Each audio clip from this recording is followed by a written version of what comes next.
Na última segunda-feira, dia 6 de fevereiro, o Aloysio Mercadante tomou posse como presidente do BNDES e, como já era de se esperar, voltou a longa discussão a respeito do papel do BNDES.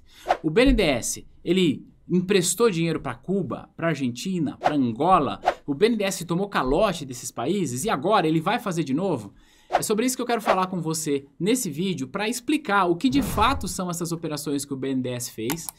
E não é para que você eventualmente mude de ideia, mas é para que você possa embasar os seus argumentos. Explico. Eu vi muita gente na internet sendo contra esse tipo de operação do BNDES. Só que eu vi muita gente sendo contra sem saber nem o porquê está sendo contra, sem entender a operação propriamente dita. Mas eu também vi muita gente sendo a favor desse tipo de operação, também sem saber nem o que está rolando, o que foi que aconteceu lá no passado. E aí a gente entra num debate que vira apenas um debate ideológico, que é, eu sou contra o governo atual, então se eu sou contra o governo atual e ele está propondo isso, então eu sou contra, isso é errado, não é para fazer, enfim.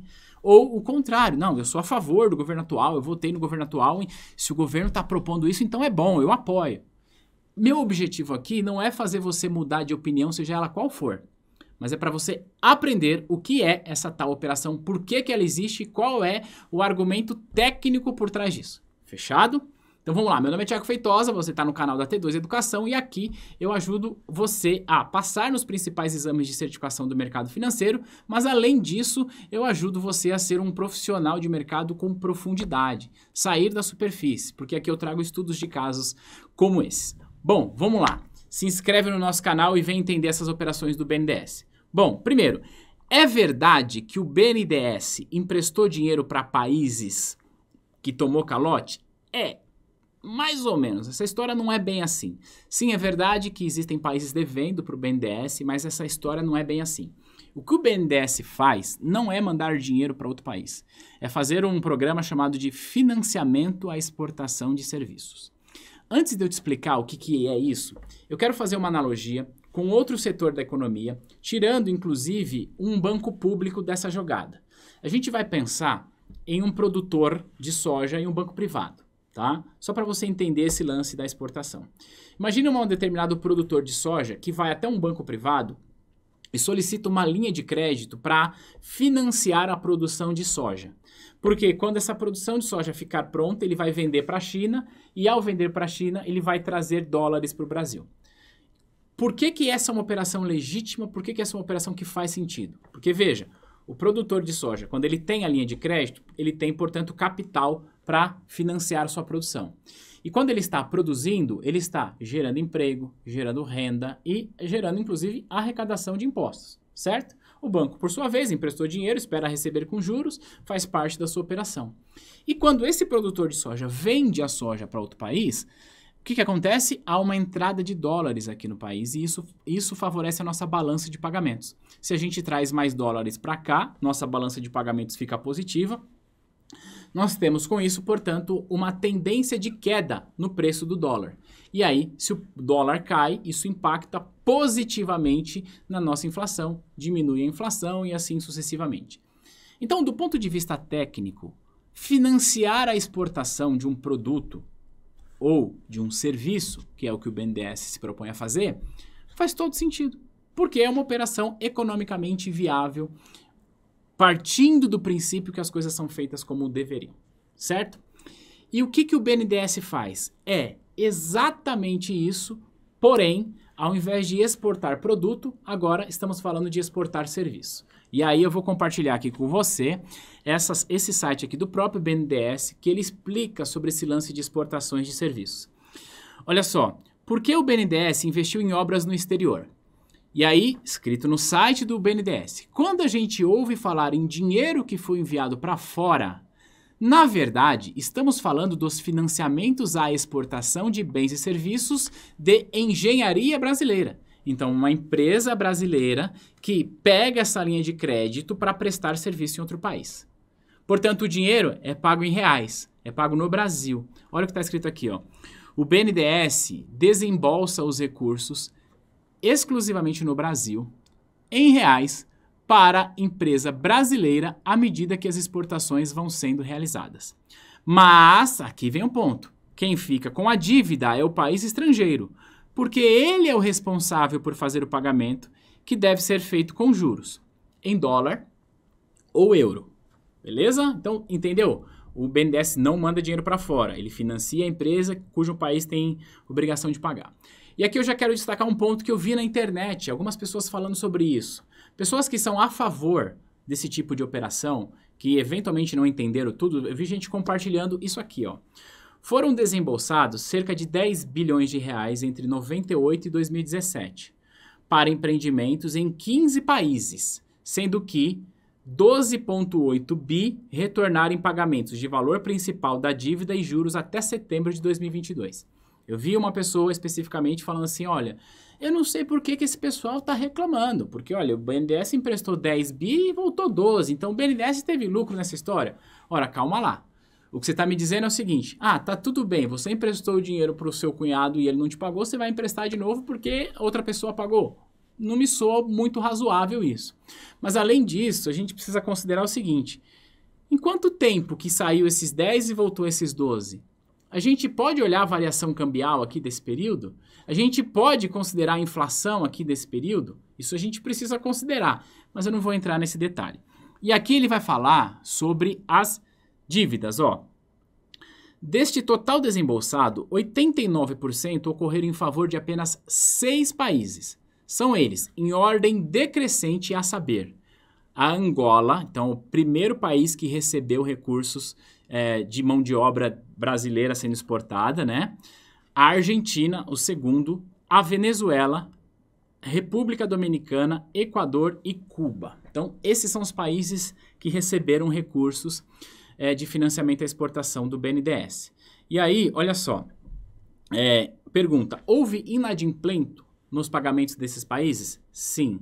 Surgiram inadimplentos nos pagamentos da Venezuela, na ordem de 681 milhões de dólares, Moçambique, 122 milhões e Cuba, 238 milhões, em um valor total de 1,4 bi acumulado até dezembro de 22. Alguma informação que eu já quero te dar. Sim, o BNDES já financiou a exportação para a Argentina e a Argentina não configura entre os países que deram calote no Brasil. Esse é o primeiro ponto. Mas, o que mais chama atenção, então assim, do ponto de vista técnico, você já entendeu por que é razoável pensar em financiar a exportação, seja de um produto ou de um serviço. Então, do ponto de vista técnico, faz sentido, certo? Mas o que chama a atenção de quem questiona, e aí na minha leitura questiona com razão, 98% do valor foi destinado a 5 grandes empreiteiras. Então, dos 10 bilhões a 5 empresas apenas. Só a Odebrecht recebeu 76% disso. Uma única empresa. Ora, o papel do BNDES não é promover o desenvolvimento econômico, social e sustentável? Por que financiou uma única empresa? Só tem uma empresa de engenharia no Brasil capaz de prestar esse serviço? Tudo bem, tem mais aqui Andrade Gutierrez, Queiroz Galvão, Camargo Correia e OAS. Todas essas empresas no futuro soube-se que estavam envolvidas em escândalos de corrupção. Por que a gente não pulveriza mais? Já que a gente quer fazer as coisas tecnicamente melhores, né? Então, repito, isso foi o que aconteceu no passado. Um outro questionamento é em relação ao custo desses empréstimos. Até o governo do Michel Temer, o BNDES emprestava esse capital a uma taxa chamada TJLP, taxa de juros longo prazo. O BNDES é a única instituição que utilizava essa taxa. E aí, no governo Michel Temer, teve uma mudança nessa taxa e criou a TLP, taxa de longo prazo, que também é só o BNDES quem usa. O que muda é a metodologia de cálculo. A TJLP, ela tinha um padrão de cálculo que sim, variava a cada 3 meses, mas na maior parte das vezes ficava até abaixo da própria inflação. Então, o que acontece? O BNDES capta recursos pagando taxa de juros e empresta cobrando menos do que a inflação. Isso, na prática, caracteriza um subsídio, certo?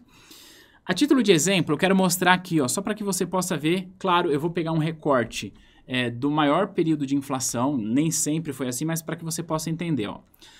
No período de julho a setembro, porque essa taxa era calculada trimestralmente, a TLP era de 6,5% ao ano. Só que olha só, julho a setembro de 2015, a inflação de 2015 foi 10,67%.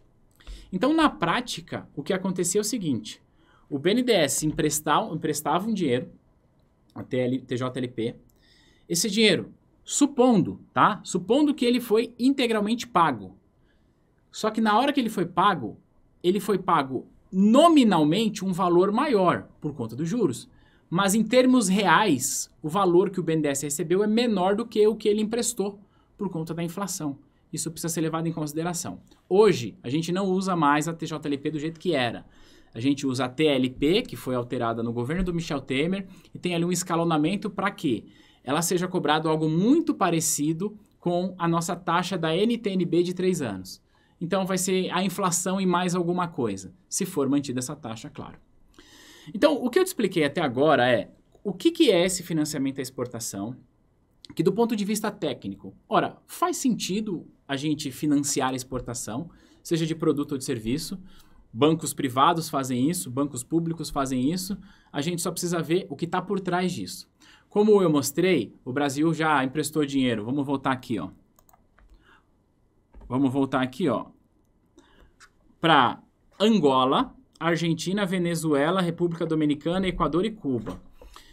A gente precisa entender qual que é a relação comercial que o Brasil tem com esses países e qual é a consequência do calote. Quando esses países não pagam essas linhas de crédito, quem é que vai pagar?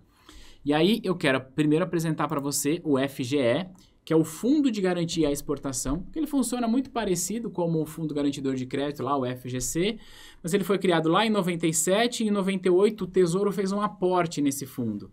Um aporte que constituía 98 bilhões de ações do Banco do Brasil, cujo Tesouro era titular, e 1,2 bi de ações da Telebrás. Então, esse foi o aporte inicial do fundo. Então, o Tesouro Nacional, portanto, o dinheiro público, foi alocado nesse fundo de garantia à exportação. Ok. A linha de crédito será utilizada da maneira correta? Ok, é do jogo. Países fazem isso. Países financiam a exportação de serviço para outros países. Ok? Só que aí o que acontece? Quando o país não paga, quando o tomador não paga, o FGE vai lá e paga isso junto ao BNDES. E o FGE, que é esse fundo, ele tem também como receita prêmios de seguros de crédito contratado. Então, quando eu, empresa, vou tomar um crédito para financiar a minha exportação, nessa linha tem um custo que eu pago de prêmio de seguro. Então, o FGE funciona como um mecanismo de seguro para um BNDES. E é importante lembrar que sim, embora o FGE receba recursos das operações de crédito, ele foi formado com dinheiro público. A propósito, quem gere o FGE é a ABGF, tá?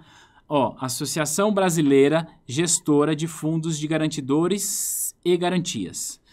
E olha só, eu separei uma apresentação aqui que diz pra gente o seguinte, que o patrimônio desse fundo, 237 milhões, divididos em 50 mil ações, integralmente sobre propriedades da União, tá? Então, a União, ou seja, o Tesouro, é dono desse fundo.